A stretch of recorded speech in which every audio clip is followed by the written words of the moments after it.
காதலாகி கசிந்து கண்ணீர் மல்கி ஓதுவாதமை நன்னறி குய்ப்பது வேதம் நான்கினும் மெய்ப்பொருளாவது நாதன் நாமம் நமச்சிவாயவே.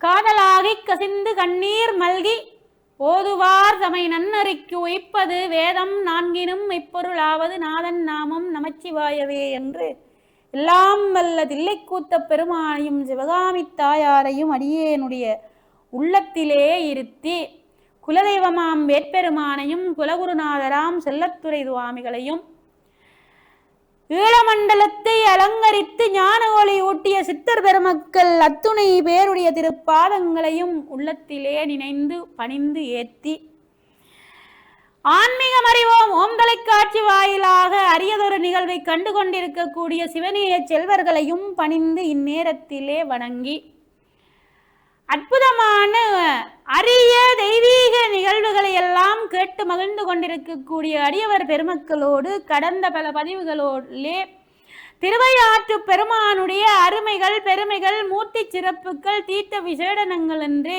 இன்னோர் அன்ன விடயங்களை பார்த்து வருகின்றோம். அதன் தொடர்ச்சியாக இன்றைய இந்த நல்ல நாளிலே நாங்கள் சிந்திக்கக்கூடிய விடயம், கடந்த பதிவிலே அடியேன் உங்களோடு உரையாடி இருந்தேன். எப்படி என்றால், அப்பர் பெருமான் இங்கே ஐயாரப்பரை மையப்படுத்தி பாடிய திருப்பதிகத்திலே அறியலா தேவையில்லை ஐயன் ஐயாரனற்கே என்று சொல்லி அற்புதமான ஒரு திருப்பதிகத்தோடு நிறைவு செய்திருந்தோம். உண்மையிலே நாங்கள் மூடர்களாக தெய்வங்களையும் கடவுளையும் எத்தன்மை வாய்ந்தவர்கள் என்று வேறு பிரித்து அறிகின்ற தன்மை கூட இல்லாதவர்களாக எங்களுக்குள்ளே அடிபட்டு அவமே இந்த வாழ்நாளை கழித்து கொண்டிருக்கின்றோம். அப்படிப்பட்ட சூழ்நிலையிலே எல்லாம் உணர்ந்த சகல சர்வ ஞானங்களையும் இறைவன் திருவருளினாலே கைவரப்பெற்ற அப்பர் சுவாமிகள் பாடுகிறார் அற்புதமாக, அறியலார் தேவையில்லை. அந்த மகாவிஷ்ணுவாகிய நாராயணன் இல்லை என்றால் தேவையில்லை, யாருக்கு ஐயன் ஐயாரனற்கே என்று. அந்த மகாவிஷ்ணுவின் அம்சமாகவும் அங்கே அவருக்குள்ளே விளங்கக்கூடியவன் நம்பெருமான் ஈசனேதான். இந்த விளக்கத்தை நாம் பெற்றுவிட்டோமே ஆனால் ஈசனுக்கு மிகவும் பிரியமானவன் மகாவிஷ்ணு நாராயணன். திரு கைலயங்கிரியிலே முதல் வழிபாட்டுக்கு முதல் வரிசையிலே முன்னிற்பவர் நாராயணர் பெருமான். தன்னுடைய மைத்துனராக இருந்தாலும் அவர் மேலானவர் பரம்பொருள் என்ற எண்ணப்பாங்குடன் அவரை வழிபாடு ஆற்றக்கூடியவர் நாராயணர். அப்படிப்பட்ட நாராயணரின் அம்சமாக இந்த ஐயாரப்பர் திருக்கோயிலிலே அம்பிகையானவள் மகாவிஷ்ணு ரூபத்திலே அம்பிகை அறம் வளர்த்த நாயகியாக அருள் பாலித்துக் கொண்டிருக்கின்றார். இந்த தோத்திரங்களிலே எல்லாம் மகாவிஷ்ணு ஸ்வரூபிணி என்று சொல்லி போற்றப்படுவதை நாங்கள் காணலாம்.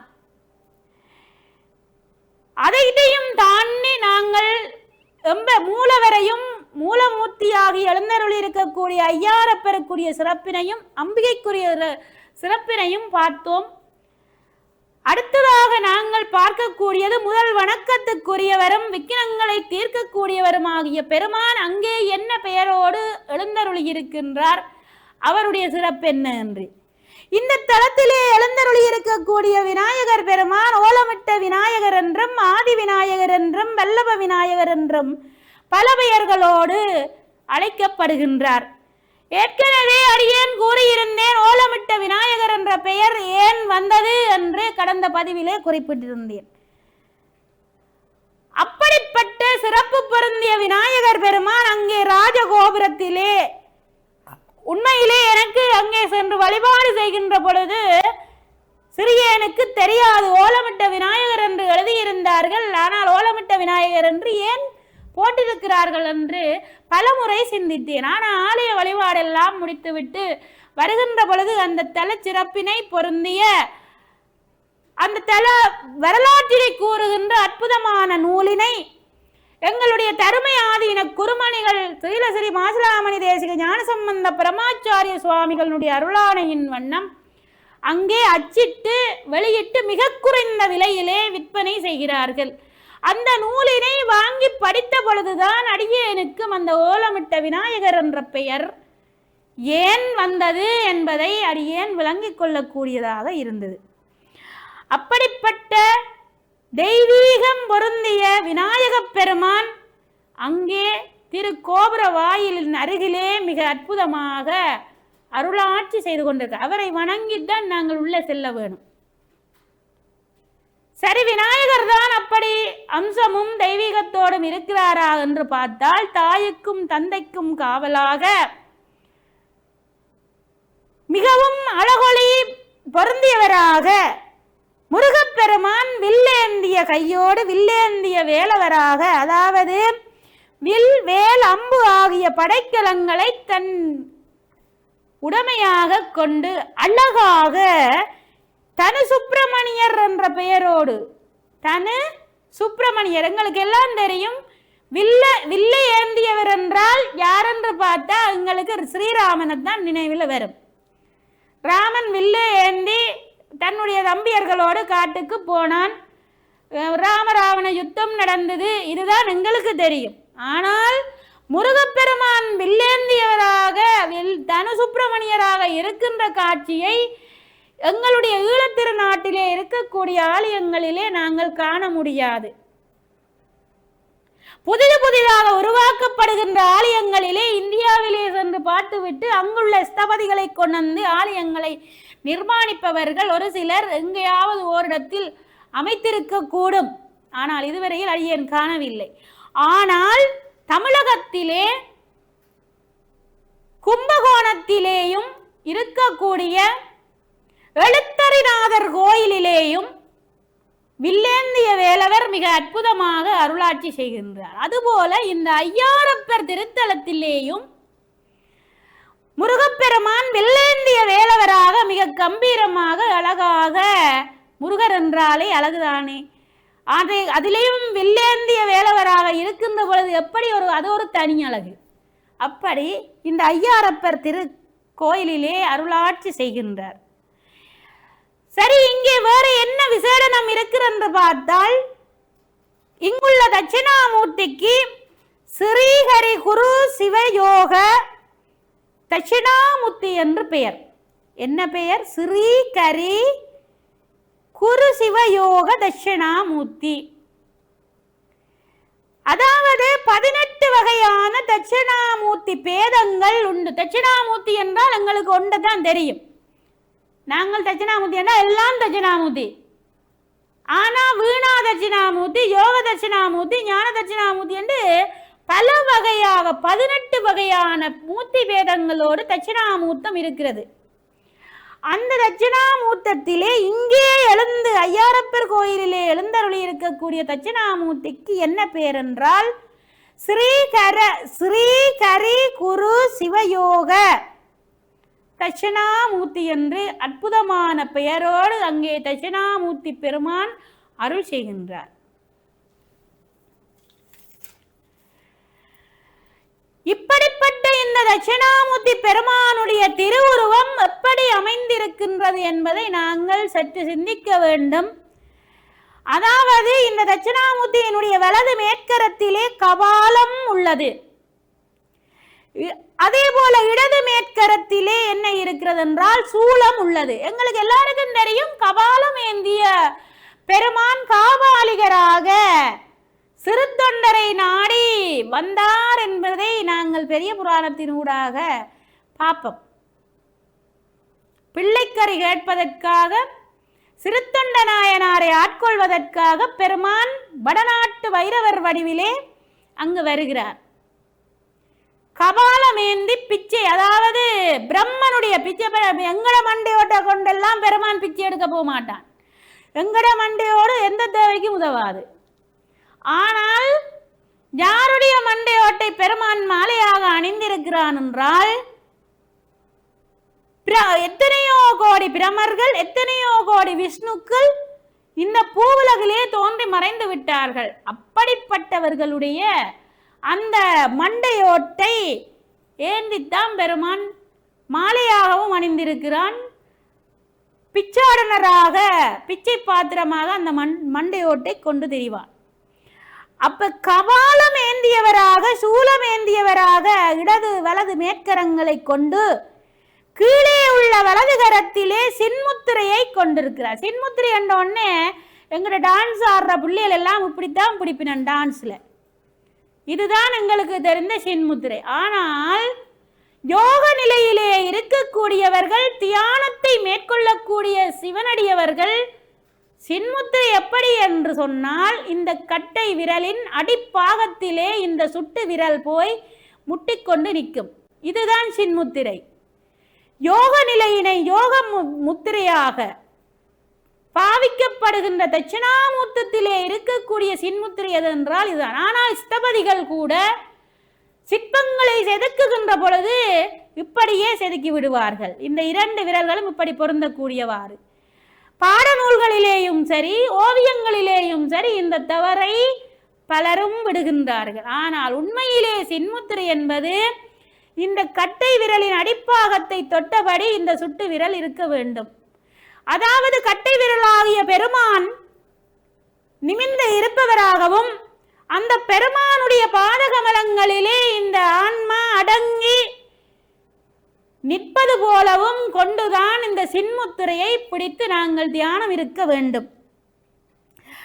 அப்படிப்பட்ட சின்முத்திரையை உடையவராக கீழே உள்ள வலதுகரம் இருக்க, இடது கரத்திலே சிவஞான போதத்தை கொண்டிருக்கிறார். நாங்கள் எங்களுடைய மாணிக்க வாசகர் குருந்தமர நிழலிலே போய் பெருமானிடத்திலே ஞான உபதேசம் கிடைக்கின்ற பொழுது அற்புதமாக அந்த பாடலிலே, அந்த புராணத்திலே சொல்லுவார்கள். போதம், அதாவது போதம் என்கின்ற நூல், சிவஞான போதம் என்கின்ற நூலோடு தான் பெருமான் வந்திருந்தான் என்று சொல்லி ஆய்வாளர்கள், அறிஞர்கள், பெரிய சான்றோர்கள் எல்லாம் எடுத்து எம்புவார்கள் அந்த பாடல் பொருளை மையமாக வைத்து. சரி, இங்கே என்னென்று பார்த்தா இந்த ஐயாரப்பரிலே எழுந்தருளி இருக்கின்ற தட்சிணாமூர்த்தி பெருமானும் கபாலமும் சூலமும் மேலே ஏந்தி இருக்க, கீழ்கரங்கள் வலதுகரம் சின்முத்திரை கொண்டிருக்க, இடதுகரம் சிவஞான போதத்தை ஏந்தி இருக்கிறதாம். இப்படிப்பட்ட தட்சிணாமூர்த்தியினுடைய திருப்பாதத்தின் கீழே யார் இருக்கிறார் என்றால், நடராஜ பெருமான் ஆனந்த தாண்டவம் ஆடுகின்ற பொழுது முயலகன் இருப்பார்.